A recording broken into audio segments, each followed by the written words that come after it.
Reaperman here. I'm a gaming collectard, perhaps more than I'm a game player. And weirdly, it's a guilty pleasure of mine to watch those full collection completionist videos where say, the immortal John Hancock completes his NES sets.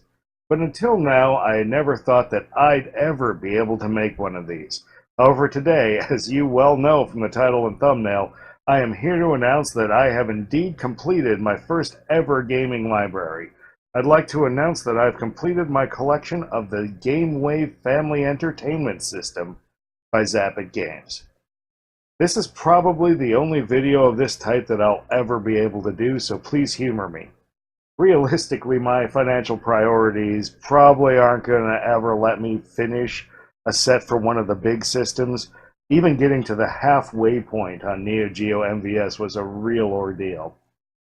But let's talk a bit about the ZAPiT GameWave, my experiences with it, and my full, complete in-box game collection. So this system was sold locally in the States from 2005 to 2007 or so. I only ever saw them at Toys R Us, and they were $99 MSRP. There were web dealers too, and they kept selling them a couple years longer actually. It snuck into stores in late 2005, about the time the Wii was announced. That year I was all over the Game Boy Micro, which was released right around that time. It's still my #1 favorite handheld, so I bought 4, of course. Now, the company behind the GameWave is ZAPiT Games. They're a Canadian company, making this the only Canadian game system I can name. The GameWave clearly has a lot of DVD player DNA in its design. Obviously, the most striking part of it is that big, sexy curve that continues all the way from the main unit down into the remote tray. From the outside, it looks exactly like a DVD player, though the wave shape removes all hope of stacking things on top of it.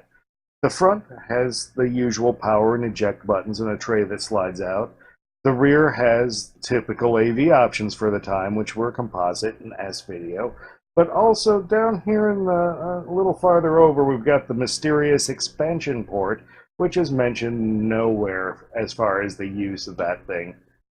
Its interactivity is provided by an Altera Max CPLD.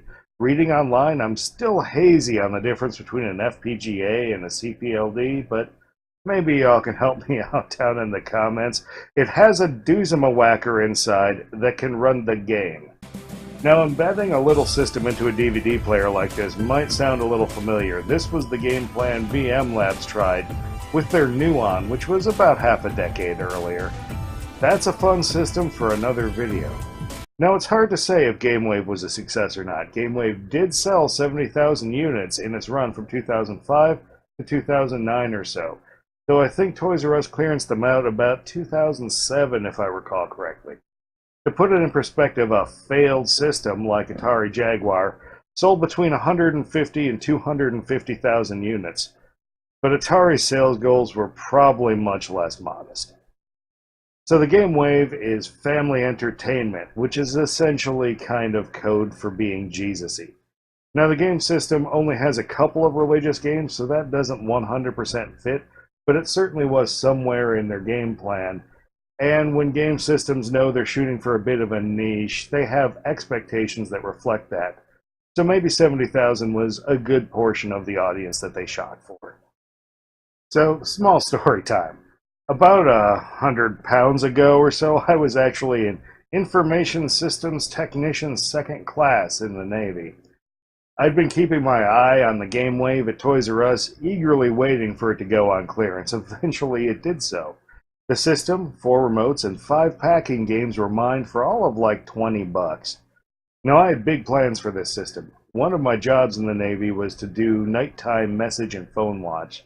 You know, check conduit runs, jiggle safe handles, that kind of thing. It's a boring but very important job with a lot of hours of downtime, and this is just like virtually everything else you do in the military.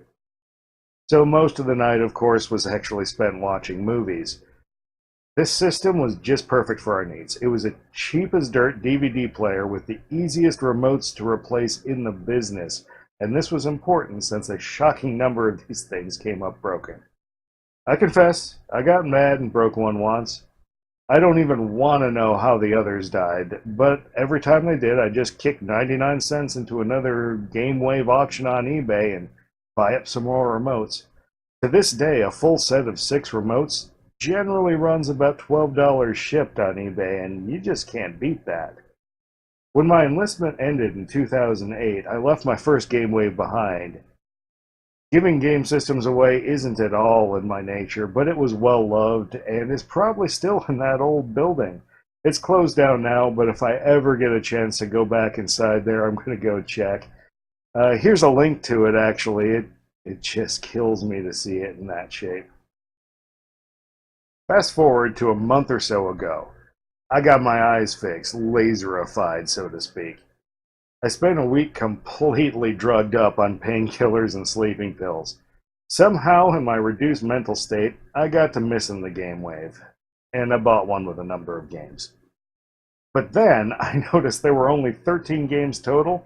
Here's the list, actually, and I was already almost halfway there. Turns out I'd been almost halfway there before, too, but whatever. So I set out to finish the job. At least I got hooked on those and not the painkillers, am I right?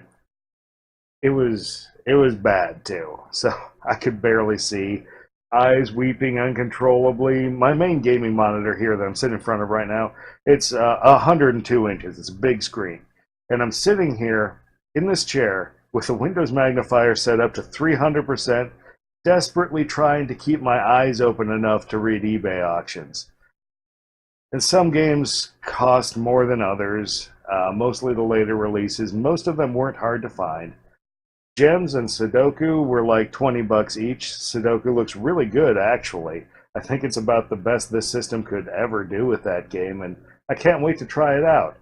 Oh, and here's something funny. You might be wondering why there's no game footage in this video, since my setup for capture is actually reasonably nice. So it turns out my GameWave system is broken. Those marks where it looks like somebody pried the drive open should have been a dead giveaway. When I turn it on, the power supply just flickers a little. So that says power supply issue to me. I have a new one on order with 5 games. It cost me the princely sum of about 30 buckazoids. And that's not just new to me, that's new in box. So very reasonable system to get into. So getting back to completing the set. The hardest game to get hold of was VeggieTales Veg Out Family Tournament. This was the last game released. It surely came out after the console was clearanced at Toys R Us, and it became the pack-in for the one sold on the web. I'm guessing not many people bought on the web directly from ZAPiT, since the cheapo Toys R Us clearance bundles were still available online and are still today. So this game is actually hard to find. eBay didn't have any currently or in completed listings. The VeggieTales site didn't have any, though oddly they still do have some other GameWave stuff. There's only one YouTube video I found with footage of it, and that's in the linky-doo up in the top corner over there. If you go there, buckle up, because this game looks bad. Well below average for even this console.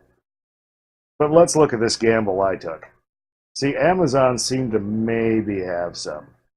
Title-ish, it's called Veggie Game minus ZAPiT, with ZAPiT misspelled, of course. And it's a paperback book. Yes, most of the sellers are bookstores. The ones that aren't are Goodwills, which is a huge red flag. Now, the picture is the game I want. In the section below that you see right there where it's suggesting gems, that wasn't there at the time, and the customers also purchase is probably 100% my doing. The big reason I went for this is that the customer reviews were from verified purchasers, and they actually got the game. And Amazon's generally really good about returns, and my gamble paid off. So anyway, that's the story of me and GameWave. I'm not particularly fond of the system. The games all seem a bit basic, the control scheme isn't fit for much more, and heck, at one point I even gave my only one away. But comparatively, I'm probably one of the biggest GameWave fans in existence. Since this is probably my only chance to ever do a complete collection video, I must conclude with, oh yeah, tea bags! I have something you don't have, neener neener. But if you would like your own set, I double checked and I'm not even in this thing $150. It'll never be valuable. But a full set of these is damn rare and they're getting hard to find, so happy collecting.